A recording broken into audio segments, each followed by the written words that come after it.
Good afternoon, students. അപ്പോൾ ഇത് everything I need to know I learn from the forest എന്ന് പറഞ്ഞിട്ടുള്ള വന്ദന ശിവയുടെ എസ്സേയുടെ പാർട്ട് 3 ആണ് കേട്ടോ.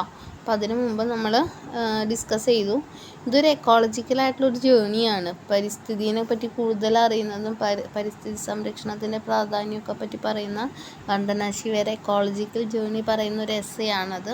അപ്പോൾ അതിലൊരുപാട് ടോപ്പിക്സ് ഡിസ്കസ് ചെയ്തു. ഇനി നമുക്ക് പഠിക്കാനുള്ള ടോപ്പിക് എന്ന് പറഞ്ഞാൽ വാട്ട് നേച്ചർ ടീച്ചേഴ്സ്, എന്താണ് പ്രകൃതി നമ്മളെ പഠിപ്പിക്കുന്നത് നമുക്ക് നോക്കാം.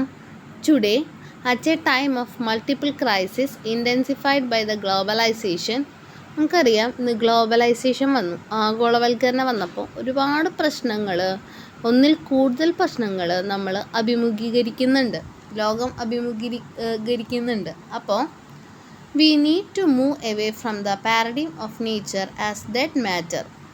അപ്പോൾ പ്രകൃതി ഒരു മരിച്ച ഒരവസ്ഥയിൽ ഇനി ഇരുന്നാൽ പോരാ, നമ്മൾ അതിൽ നിന്ന് മാറിയേ പറ്റൂ. We need to move on to an ecological paradigm. അതൊരു പ്രകൃതിക്ക് ഇണങ്ങുന്ന രീതിയിൽ, പരിസ്ഥിതിക്ക് ഇണങ്ങുന്ന രീതിയിൽ ഒന്നായിട്ട് എന്തിനെ മാറ്റണം, പ്രകൃതിനെ മാറ്റണം. പ്രകൃതിനെ സ്നേഹിക്കുന്ന രീതിയിലായിട്ട് മാറണം. And for this the best teacher is nature it self. അപ്പം അതിന് നമുക്ക് പറ്റിയ ഏറ്റവും നല്ല ടീച്ചർ എന്ന് പറഞ്ഞത് പ്രകൃതി തന്നെയാണെന്ന് പറയാണ്. ഒരു പ്രകൃതിനെ നമ്മളൊരു മാറ്റിയെടുക്കുകയാണ് വേണ്ടത്. പ്രകൃതിനെ ഒരു ഡെഡ് മാറ്ററിൽ നിന്ന് മാറ്റി അതൊരു എക്കോളജിക്കൽ പാരഡൈമായിട്ട് മാറണം. അതിന് നമുക്ക് ഏറ്റവും നല്ലൊരു ടീച്ചർ എന്ന് പറയുന്നത് പ്രകൃതി തന്നെയാണെന്നാണ് പറയുന്നത്. This is the reason I started earth university. അപ്പോൾ അതുകൊണ്ടാണ് വന്ദന ശിവ പറയുന്നത് പ്രകൃതിനെ പറ്റി കൂടുതലായിട്ട് പഠിക്കണം, പ്രകൃതിനെ പറ്റി കൂടുതലായിട്ട് അറിയണം, അങ്ങനെ പ്രകൃതി തന്നെ ടീച്ചറാവണം. അതുകൊണ്ടാണ് വന്ദന ശിവ പറയാണ് അവരൊരു എർത്ത് യൂണിവേഴ്സിറ്റി തുടങ്ങി. എവിടെ തുടങ്ങിയത്? Bija Vidyapeeth at Navdanya farm. നേരത്തെ തുടങ്ങിയ നവധാന്യ ഫാമിൽ തന്നെ ഒരു എർത്ത് യൂണിവേഴ്സിറ്റി അല്ലെങ്കിൽ ബിജ വിദ്യാപീഠ് എന്ന് പറഞ്ഞിട്ട് തുടങ്ങുന്നുണ്ട് നവധാന്യ ഫാമിൽ, at Navdanya's farm. The earth university, എർത്തിൻ്റെ യൂണിവേഴ്സിറ്റി ടീച്ചേഴ്സ് പഠിച്ചിരുന്നത് എന്താ? എർത്ത് ഡെമോക്രസി, ഭൂമിയിലെ ജനാധിപത്യമാണ്. Which is the freedom for all species to involve. അപ്പോൾ ഭൂമിയിൽ അങ്ങനെ ഒരു ജനാധിപത്യം വരുമ്പോൾ എല്ലാ സ്പീഷീസിനും, എല്ലാ തരത്തിലുള്ള ജീവജാലങ്ങൾക്കും, എല്ലാ തരത്തിലുള്ള വൈവിധ്യങ്ങൾക്കും സ്വാതന്ത്ര്യം ഉണ്ടാവും. To evolve within the web of the life, ആ ജീവിത ശ്രേണിയുടെ ഭാഗമാവാൻ. And the freedom and the responsibility of the humans. അതേസമയം സ്വാതന്ത്ര്യമുണ്ട് മനുഷ്യന്, അതോടൊപ്പം തന്നെ കടമകളുണ്ട്. As the members of the earth family. കാരണം അവൻ ഭൂമി എന്ന് പറഞ്ഞാൽ ഒരു കുടുംബത്തിലെ അംഗമാണ് മനുഷ്യനും. ടു റെക്കഗ്നൈസ്, തിരിച്ചറിയണം അവൻ. പ്രൊട്ടക്റ്റ്, സംരക്ഷിക്കണം. ആൻഡ് റെസ്പെക്റ്റ്, ബഹുമാനിക്കണം. The needs of other species, മറ്റുള്ള വർഗ്ഗഭേദങ്ങളുടെ സംരക്ഷിക്കുക, റെസ്പെക്റ്റ് ചെയ്യുക, അവരെ തിരിച്ചറിയുക. അതും ആരുടെ കടമ തന്നെയാണ്? മനുഷ്യൻ്റെ കടമ തന്നെയാണെന്നാണ് ഇവിടെ പറയുന്നത്. എർത്ത് ഡെമോക്രസി, അപ്പോൾ അത് ഇമ്പോർട്ടൻ്റ് ആണ് കേട്ടോ, അവിടെ വില അണ്ടർലൈൻ ചെയ്യാം. Earth democracy is a shift from, ഈ ഒരു ഭൂമിയിലെ ജനാധിപത്യം എന്ന് പറയുന്നത് മാറ്റാണ് കൊണ്ടുവന്നത്. From anthropocentrism to ecocentrism. എന്താ ആന്ത്രോപോസെൻട്രിസം എന്ന് പറഞ്ഞാൽ? മനുഷ്യൻ ഭൂമിയിലെ കേന്ദ്രം എന്ന് പറഞ്ഞാൽ ഏറ്റവും വലുത് മനുഷ്യൻ, അവന് ചുറ്റുമാണ് എല്ലാ ജീവജാലങ്ങളും കറങ്ങുന്നത്. അതാണ് ആന്ത്രോപോസെൻട്രിസം, മനുഷ്യനെ ഏറ്റവും വലിയൊരു ആളായിട്ടുള്ള രീതി. ആദ്യം മാറിയിട്ട് എക്കോസെൻട്രിസിസം വരണം. ഭൂമിക്കാവണം, അല്ലെങ്കിൽ പ്രകൃതി അല്ലെങ്കിൽ പരിസ്ഥിതിക്കാവണം മനുഷ്യനേക്കാൾ പ്രാധാന്യം കൊടുക്കേണ്ടത്.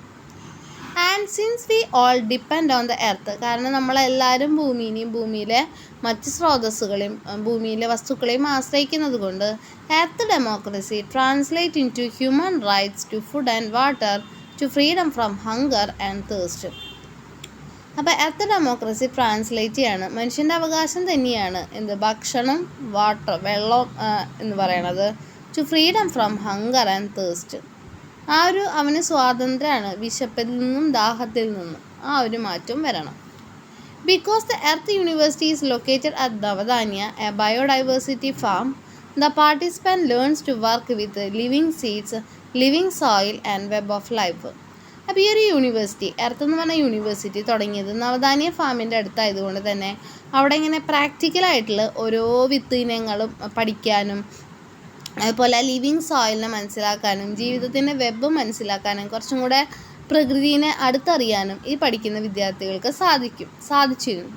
പാർട്ടിസിപ്പൻസ് ഇൻക്ലൂഡ്, ഇനി ആരൊക്കെയാണ് അവിടെ ഉണ്ടായിരുന്ന കൂടുതലും ആ ഒരു എർത്ത് യൂണിവേഴ്സിറ്റിയിൽ പങ്കെടുത്ത ആളുകൾ എന്ന് പറയുന്നത് ഫാമേഴ്സ് ഉണ്ടായിരുന്നു, അതായത് കർഷകരുണ്ടായിരുന്നു, സ്കൂൾ കുട്ടികളുണ്ടായിരുന്നു, and people from across the world, ലോകത്തിൻ്റെ പല കോണിൽ നിന്നുള്ള ആളുകളുണ്ടായിരുന്നു. 2 of our most popular courses are, most important ആയിട്ടുള്ള 2 കോഴ്സുകൾ എന്ന് പറയുന്നത് ദ 1 month കോഴ്സാണ് the A to Z of organic farming, A തൊട്ട് Z വരെയുള്ള ജൈവ കൃഷിനെ പറ്റിയിട്ട്, ആൻഡ് അഗ്രോ എക്കോളജി, അതാണ് ഒന്നാമത്തെ course. The A to Z of organic farming and agro ecology. രണ്ടാമത്തെ കോഴ്സ് എന്ന് പറയുന്നത് Gandhi and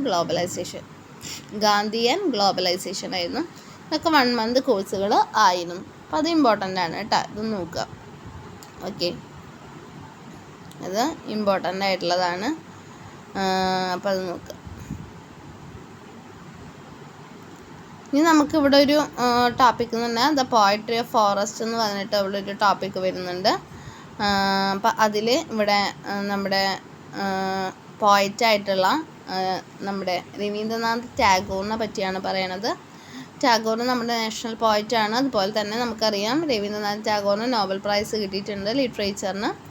Tagore started a learning centre അവിടെ ഒരു വെസ്റ്റ് ബംഗാളിൽ ഒരു പഠനത്തിന് വേണ്ടിയിട്ടുള്ള സെൻറ്റർ ടാഗോർ സ്റ്റാർട്ട് ചെയ്യാണ്. India as an forest school, അതൊരു ഫോറസ്റ്റ് സ്കൂൾ പോലെയാണ്. Both to take inspiration from nature and to create an Indian cultural renaissance. അപ്പോൾ അതുവഴി കുട്ടികൾക്ക് കൂടുതൽ പ്രകൃതിനെ പറ്റി അറിയാനും കാട്ടിൽ നിന്നൊക്കെ ഒരു കൂടുതൽ പ്രകൃതിനെ പറ്റി അറിയാനും, അങ്ങനെ ഇന്ത്യൻ സംസ്കാരത്തിൻ്റെ ഒരു നവോത്ഥാനമാണ് ഉദ്ദേശിച്ചത്, രവീന്ദ്രനാഥ് ടാഗോർ ഉദ്ദേശിച്ചത്. The school become A university. 1921 ആയപ്പോഴേക്കും സ്കൂൾ ഒരു യൂണിവേഴ്സിറ്റി ആയിട്ട് മാറി. Growing one of the most famous centres of learning, അങ്ങനെ അതൊരു ഒരു ഫേമസ് ആയിട്ടുള്ള ഫാമിംഗ് സെൻറ്റർ ഒക്കെ ആയിട്ട് മാറി, അല്ലെങ്കിൽ centre of learning four farming ഒക്കെ ആയിട്ട് മാറി. Today just as Tagore's name, we need to turn to nature and the forest for the lessons in freedom.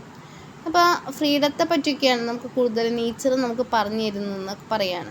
The religion of the forest, Tagore wrote about the influence that the forest dwellers of ancient India had on classical Indian literature. അപ്പോൾ എന്താണ് ഫോറസ്റ്റിൻ്റെ religion? Forest എന്ന് പറഞ്ഞാൽ കാടിൻ്റെ, religion എന്ന് പറഞ്ഞാൽ മതം. അപ്പോൾ ഇവിടെ ടാഗോർ ഒരു കാര്യം എഴുതുന്നുണ്ട്, എങ്ങനെയാണ് ഈ ഒരു ഫോറസ്റ്റിൽ താമസിക്കുന്ന ഒരു കാട്ടുവാസികൾ അല്ലെങ്കിൽ കാട്ടിൽ താമസിക്കുന്ന ആളുകളെ അവരെങ്ങനെയാണ് ഇന്ത്യൻ ക്ലാസിക്കൽ ലിറ്ററേച്ചറിനെ ഇൻഫ്ലുവൻസ് ചെയ്തത്, പ്രചോദനമായത് എന്നൊക്കെ പറയുന്നുണ്ട്. The forest as sources of water, നമുക്ക് വെള്ളം കിട്ടാനുള്ള സോഴ്സാണ് forest. And the storehouse of a biodiversity, ജൈവ വൈവിധ്യത്തിൻ്റെ ഒരു കലവറയാണത്.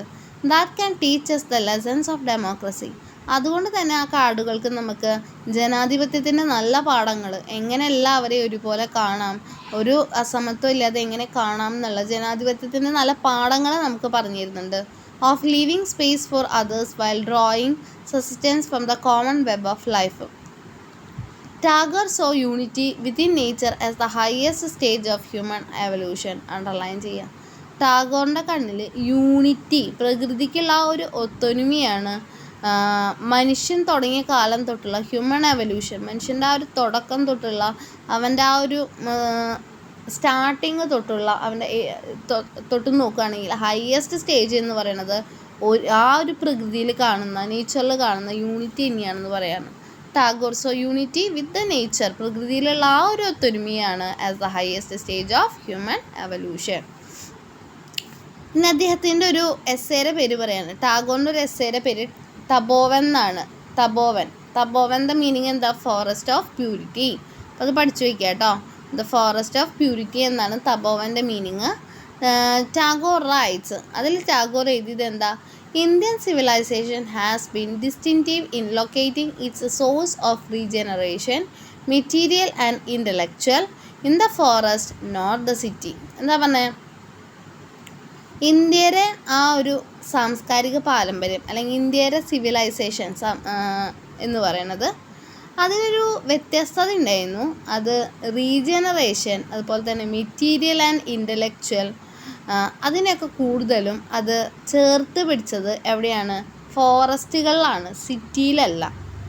ഇന്ത്യയുടെ സംസ്കാരങ്ങൾ കൂടുതലും നമുക്ക് കാണാൻ പറ്റും. ഇന്ത്യയുടെ സംസ്കാരം, ഇന്ത്യയുടെ എന്താ പറയുക, പാരമ്പര്യം, അതൊക്കെ നമുക്ക് കൂടുതൽ കാണാൻ പറ്റുക ഒരു പുനരുൽപാദനം അല്ലെങ്കിൽ മെറ്റീരിയൽ, ഇൻ്റലക്ച്വൽ ആയിട്ടുള്ള കാര്യങ്ങൾ കൂടുതലും നമുക്ക് ഫോറസ്റ്റിലാണ് കാണാൻ പറ്റുക, അല്ലാതെ വലിയ വലിയ നഗരങ്ങളിലല്ല എന്നാണ് അദ്ദേഹം ടാഗോർ എഴുതിയത്. അതായത് പ്രകൃതിക്കാണ് കൂടുതൽ ഇന്ത്യനെ പറ്റി അറിയുക, ഇന്ത്യയുടെ സംസ്കാരത്തെ പറ്റി അറിയുക പ്രകൃതിക്കാണ്, അല്ലാതെ ഇന്ന് വന്ന നഗരങ്ങൾക്കല്ല എന്നാണ് പറയുക. പ്രകൃതിയുമായി ഇണങ്ങിച്ചേർന്ന കാടുകൾക്കാണ് അത് കൂടുതൽ അറിയുക എന്നാണ് പറയുന്നത്.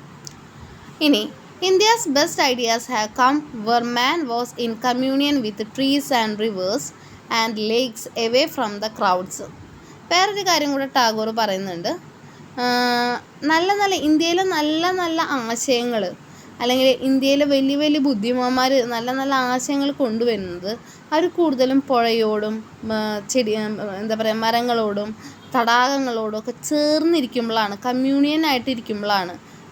എവേ ഫ്രം ദ ക്രൗഡ്സ്, ഒരു നാഗരികത വിട്ട്, ഒരു നഗരം സിറ്റി ലൈഫൊക്കെ വിട്ട് ഉള്ളിലേക്ക് നീങ്ങി പ്രകൃതിയോട് ചേർന്ന് പുഴകളും മരങ്ങളും തടാകങ്ങളോടൊക്കെ ചേർന്നിരിക്കുമ്പോഴാണ് ഇന്ത്യയിലെ നല്ല നല്ല ബ്രെയിനുകൾ വർക്കാവുന്നത്. അതായത് നല്ല നല്ല ആശയങ്ങൾ, നല്ല നല്ല കവികൾ, കഥാകാരന്മാരൊക്കെ ഉണ്ടാവുന്നതാണ് ടാഗോർ പറയുന്നത്. The peace of the forest, കാട്ടിലെ ആ ഒരു ശാന്തത, ഏകാന്തത, has helped the intellectual evolution of man, മനുഷ്യൻ്റെ ബുദ്ധിവികാസത്തിന് കാരണമായിട്ടുണ്ടെന്ന് പറയണം. The culture of the forest has fuelled culture of Indian society. അതുകൊണ്ട് തന്നെ കാടിൻ്റെ ആ ഒരു സംസ്കാരം ഇന്ത്യൻ സമൂഹത്തിന് ഒരു ഫ്യൂവലായിരുന്നു, ഒരു ഇന്ധനമായിരുന്നു എന്ന് പറയുന്നുണ്ട് കേട്ടോ. ഇന്ധനമായിരുന്നു കൂടെ എന്ന് പറയുന്നുണ്ട്. The culture of the forest has fuel the culture of Indian society. ഇതൊക്കെ ഇമ്പോർട്ടൻ്റ് ആണ്. ഫോറസ്റ്റിൻ്റെ, അത് കാടിൻ്റെ സംസ്കാരം എന്ന് പറയുന്നത് ഇന്ത്യൻ സമൂഹത്തിൻ്റെ എന്തുതന്നെയായിരുന്നു? സംസ്കാരത്തിനുള്ള ഒരു ഇന്ധനമായിരുന്നു. The culture that has arisen from the forest has been influenced by the diverse process of renewal of life, which are always at the play in the forest, varying from the species from season to season in sight and sound and smell.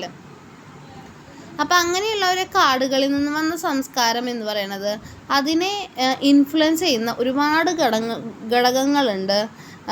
അത് കൂടുതലും കാടുകളിൽ തന്നെയാണ്. പല പല സ്പീഷീസുകളാവാം, പല പല സീസണുകളാവാം, നല്ല ഭംഗിയുള്ള കാഴ്ചകളാവാം, നല്ല സൗണ്ടുകളാവാം, കിളികളുടെയും ചെടികളുടെയൊക്കെ ചെറിയ സൗണ്ടുകളായി, നല്ല പൂവിൻ്റെയൊക്കെ മണം, സ്മെല്ലായിരിക്കാം. അതൊക്കെ ആ സംസ്കാരത്തെ ഇൻഫ്ലുവൻസ് ചെയ്തിട്ടുണ്ടെന്ന് പറയാണ്. The unifying principle of life in diversity.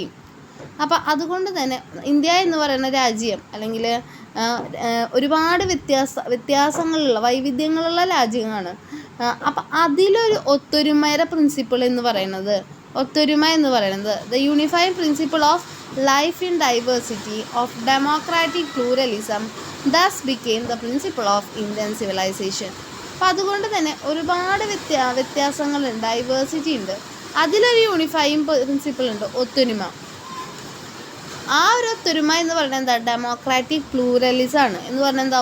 വൈവിധ്യങ്ങൾ ഒരുപാടുണ്ടെങ്കിലും നമ്മളൊന്നാണ്, നമ്മളെല്ലാവരും ഒരേപോലെയാണ്, ഈക്വാലിറ്റിയാണ്. അതുതന്നെയാണ് ഇന്ത്യൻ സംസ്കാരത്തിൻ്റെയും പ്രിൻസിപ്പിളായിട്ട് മാറിയത്. എന്ന് പറഞ്ഞാൽ എന്താ? നമ്മുടെ പ്രിൻസിപ്പിൾ എന്താ? ഇന്ത്യയുടെ പ്രിൻസിപ്പിൾ എന്താ? യൂണിറ്റി ഇൻ ഡൈവേഴ്സിറ്റി, അല്ലേ? നാനാത്വത്തിൽ ഏകത്വം, യൂണിറ്റി ഇൻ ഡൈവേഴ്സിറ്റി. നമുക്കത് അറിയാം. കാരണം ഇന്ത്യയിൽ ഒരുപാട് സ്റ്റേറ്റ്സുകളുണ്ട്, ഇന്ത്യയിൽ ഒരുപാട് മതങ്ങളുണ്ട്, ജാതികളുണ്ട്, പല നിറത്തിലുള്ള ആളുകളുണ്ട്, പല ഭാഷ സംസാരിക്കുന്നവരുണ്ട്, പല ഫുഡ് കഴിക്കുന്നവർ, പല ഡ്രസ്സ് ധരിക്കുന്നവരുണ്ട്. എന്നാലും നമ്മളെല്ലാവരും ആരാണ്? ഇന്ത്യക്കാരാണ്. All are Indians. അപ്പോൾ ആ യൂണിറ്റി ഇൻ ഡൈവേഴ്സിറ്റി എന്ന് പറയുന്ന ആ ഒരു ആശയം ഇന്ത്യയിലേക്ക് വരുന്നത് ഈ ഒരു കാടുകളിൽ നിന്ന് അല്ലെങ്കിൽ പ്രകൃതിയിൽ നിന്നാണ് എന്നാണ് ടാഗോർ പറഞ്ഞിട്ട് ഇവിടെ ഇത് അവസാനിപ്പിക്കുന്നത്. അപ്പോൾ ഇതോടുകൂടെ ഒരു ലോങ് ആയിട്ടുള്ളൊരു എസ്സേ വന്ദന ശിവയുടെ ഇവിടെ അവസാനിക്കുകയാണ്. 3 സെക്ഷൻസ് ആയിട്ടാണ് ക്ലാസ് ഇട്ടുള്ളത്. അപ്പോൾ അതെല്ലാം നോക്കുക. വന്ദന ശിവ പ്രകൃതിനെ പറ്റി കൂടുതലായിട്ട് അറിയുന്നതും ഒരു എക്കോളജിക്കലായിട്ടുള്ള അവരുടെ ട്രേസുമാണ് ഈ ഒരു എസ്സേയിൽ പറഞ്ഞിട്ടുള്ളത്. പ്രകൃതി എത്രത്തോളം പ്രധാനപ്പെട്ടതാണ്, അതിനെ എങ്ങനെ സംരക്ഷിക്കണം, നമ്മൾ പ്രകൃതിനെ സ്നേഹിച്ചാൽ പ്രകൃതി തിരിച്ചും നമ്മളെ സ്നേഹിക്കും. പ്രകൃതി ഇല്ലാതെ നമുക്ക് നിലനിൽപ്പില്ല. രണ്ടും ഒന്നിനെയാണ്. സെപ്പറേറ്റിസം എന്ന് പറഞ്ഞാൽ വേർതിരിവ് എപ്പം നമുക്ക് തോന്നുന്നുവോ അത് നമ്മുടെ നാശത്തിന് കാരണമാകുമെന്നൊക്കെയാണ് പറഞ്ഞിട്ടുള്ളത്. ഇത്രയാണ് ഒരു എസ്സേ. അപ്പോൾ ഇനി ക്വസ്റ്റ്യൻ ആൻസേഴ്സും കൂടെ പിന്നീട് ഞാൻ ഇടുന്നതായിരിക്കും. അപ്പോൾ ഇത് കാണാം കേട്ടോ. Okay, thank you.